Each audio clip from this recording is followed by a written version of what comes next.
कामकाळ वेग याच्यावरील खूप महत्वाचा प्रश्न आपल्या पुढे बघा. विद्यार्थी मित्रांनो लक्ष द्या. 4 पुरुष एक काम 8 दिवसात पूर्ण करतात.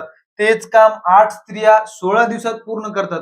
हेच काम 4 पुरुष व 4 स्त्रिया किती दिवसात पूर्ण करतील? विद्यार्थी मित्रांनो, पुन्हा कुणाला काम करायला लावायचं आपल्याला? 4 पुरुष व 4 स्त्रिया. ते किती दिवसात वेगवेगळं काम करतील ते आपल्याला काढावं लागेल. बरोबर का? 4 पुरुष आणि काय विद्यार्थी मित्रांनो, 4 स्त्रिया समजा. बरोबर. बघा, 4 पुरुष एक काम 8 दिवसात करतात. हे 8 दिवसात करतात. 4 स्त्रिया किती दिवसात करतील तेच काम? बघा, इथे त्यांनी दिले 8 स्त्रिया 16 दिवसात काम पूर्ण करतात. 8 जणीला 16 दिवस लागतात. तर 4 जणीला किती लागतील बघा?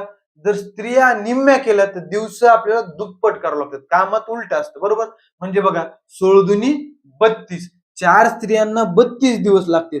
मग आता विद्यार्थी मित्रांनो, त्यांना एकत्र काम करायचे. एकत्र काम करायचे म्हणजे काय करावं लागतं विद्यार्थी मित्रांनो? बघा, आधी आपल्याला काम काढावं लागेल. काम कसं काढतो आपण? या दोघांच्या दिवसाचा लसावी घेत असतो. किती लसावी विद्यार्थी मित्रांनो? 8 आणि 32चा. बघा, 8 चोक 32, 32च लसावी येते.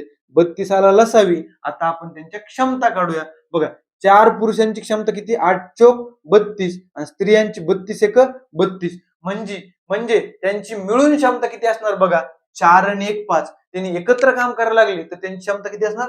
4 आणि 1 5. मग विद्यार्थी मित्रांनो, 32 हे काम करायचंय 5च्या क्षमतेनं. मग बघा, 32 भागिले 5 करा. बघा, चला काय येते? 5 एक 5, 5 सख 30, उरले 2 आणि छेदात 5 ला 5 म्हणजे 6.2/5 दिवसात ते 4 पुरुष आणि 4 स्त्रिया मिळून काम करतील. म्हणजे पर्याय क्रमांक 4.